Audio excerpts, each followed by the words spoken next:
this is what I'm passionate about and why I studied this, because I could see that food itself can be so healing. Hi guys, welcome back to my channel, and welcome if you are new here. My name is Isra. So what's the ideal diet, and what diet do I follow as a nutritionist? So I follow an intuitive diet. I follow my intuition when it comes to what feels good for me. I follow an add instead of remove kind of mentality when it comes to food. I eat to a point where I'm 80% full because that's comfortable for me. Otherwise, I might feel tired afterwards. And if you feel tired after eating, that's not a good indication. That means what you're eating is not actually giving you the right fuel, and it might be actually creating inflammation within the body. And this then might create some brain fog, tiredness, and may also create some sort of stagnation within your digestive system. So, what is an intuitive diet? It's not about following your cravings. First of all, I worked on my cravings. This is very, very important. I was a chronic emotional eater. So whenever I would feel sad, angry, stressed out, I would go for like donuts, brownies, chocolates. I was so addicted to sugar, I really could not hold myself back. First of all, if you are interested in having a diet that's more in alignment with you and balanced, it's very important to be honest with yourself that when you're stressed out, what kind of response do you have towards food? Do you overeat? And that's okay. That happens from time to time. But it's very important to be aware of this and to have other tools like, for example, meditation, movement, dancing, yoga, qigong, whatever it may be, in order to bring you back into emotional balance. If I am to follow an intuitive diet, I need to connect to my intuition. And to connect to your intuition, it's important to eat high vibrational foods like fruits and vegetables.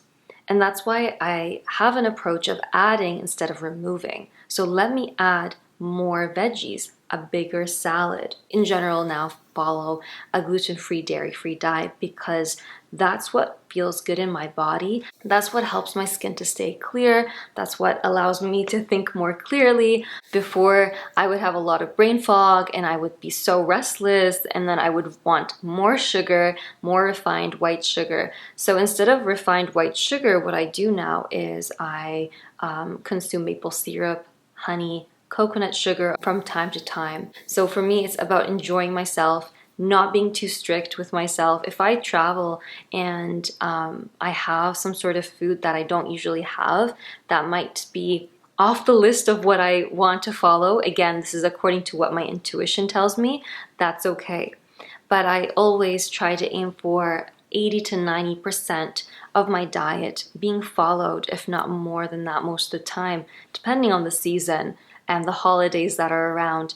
I will follow a diet that makes me feel emotionally and physically and energetically uplifted. And that is mainly through fruits and vegetables, staying away from vegetable oil, staying away from eating too much out in restaurants, because you don't have control over the quality of ingredients. And depending on the restaurant, they're not going to have the highest quality. They're not going to have organic. They're not going to have non-GMO kind of produce. Also, make a plan as to what you're going to eat, because then this will allow you to avoid going out, eating at restaurants, and this will minimize it for sure.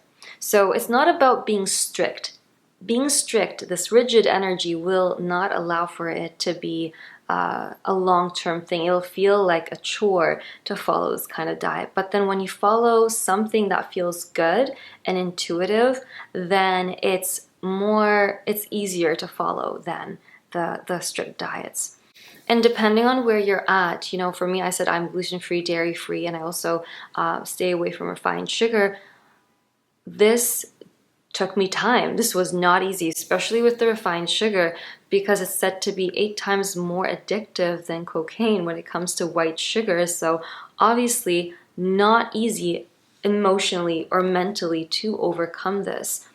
So for me, it was because I started having pre-diabetes symptoms that it was a wake-up call for me to improve my diet and to allow food to be the medicine for me. And as a nutritionist, I also recommend supplements and herbs and different things like that. But first and foremost, I focus on where do you get your food from? Is it local? Is it seasonal? Is it organic? And as well as your presence with your food. When you eat, are you right here, right now, or are you looking at your phone? Because where your focus is going, then you're putting your energy towards it. And so when you're eating, it's very important to take a couple deep breaths in and to eat fully focused on your food so digestion can go more smoothly. And I've noticed a huge difference. I was very surprised actually because I've transitioned from watching something on my laptop or on my phone to simply being present and being in the energy of gratitude while eating can make a huge difference in how you absorb and assimilate the nutrients from your food.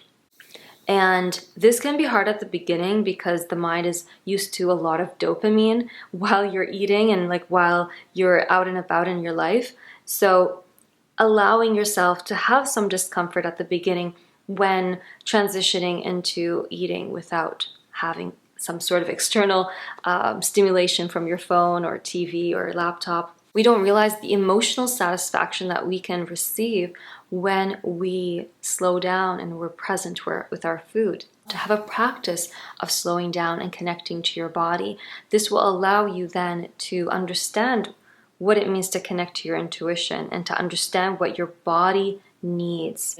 Fixing your gut microbiome is very important. A lot of people who eat a lot of white sugar, their gut microbiome is out of balance.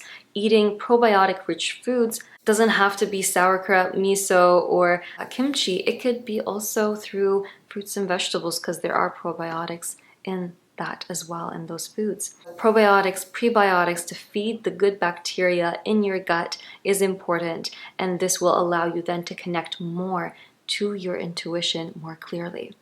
I hope you enjoyed this video. If you have any questions about this topic, feel free to comment below. Like this video, this would mean so much to me. Subscribe to my channel, and I look forward to seeing you very, very soon.